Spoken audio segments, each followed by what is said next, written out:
I bought a box of chocolate hearts, a present for my mother. They look so good, I tasted one and then I tried another. They both were so delicious, I ate another full. And then another couple and a half a dozen more. I couldn't seem to stop myself, I nibbled on and on. Before I knew what happened, all the chocolate hearts were gone. I felt a little guilty. I was stuck down to my socks. I ate my mother's Valentine's. I hope she likes the box.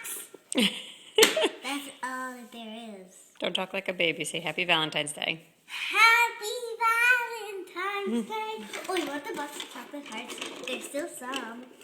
See? Yum. Here.